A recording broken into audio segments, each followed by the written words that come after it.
I wanted to read one of Carl Jung's books because I hear so much about him, quotes and information about psychology, how he deviated from Freud, Sigmund Freud. But so I picked this book because I read it was one of his seminal works. I'll go with the good first, but at first I have to say this was one of the difficult books I had to finish, or I did finish.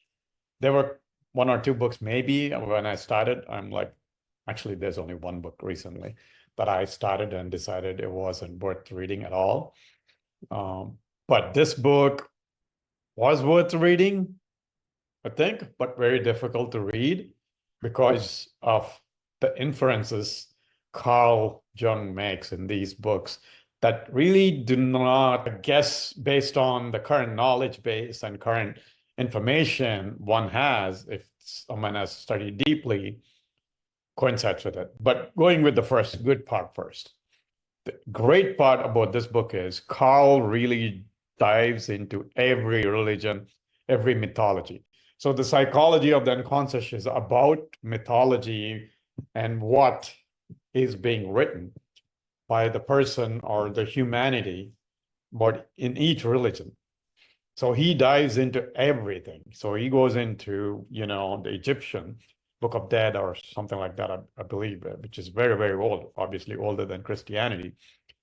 And then obviously the Hindu, he goes Hindu, but really it's Sanatana Dharma, which is old order, which is 5,000 or more years old, the oldest one, essentially in a written form of, I guess, a religious text, although, I don't agree it's a religious, because if you really go deeply, it's not a religion, it's more of a practice or a culture, so on and so forth. Anyway, more on that later. But he goes into Buddhism, he goes into Tao, I think Qi, basically Chinese, old, and then pagan, and even like Native American mythology.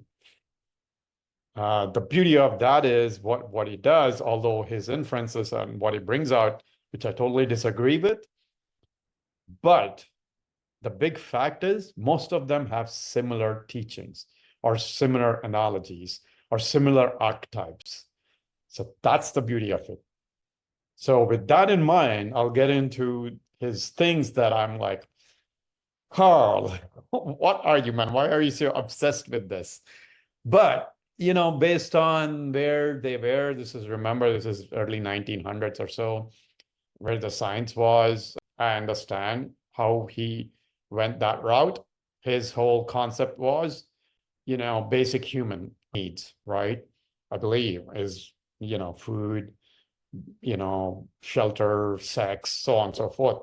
And his book, he goes and attaches everything, every religious concept, fable, archetype to libido, sex, and the longing to the mom and dad, kind of an incest, kind of essentially, guess desire. That's what he keeps saying, which is okay, which is totally nonsense unless you understand the context behind what the various religious texts are saying. All are saying the same thing in a different way, which is what it says, but he just is in one track mind. He doesn't look at any other thing than the basic human needs, right?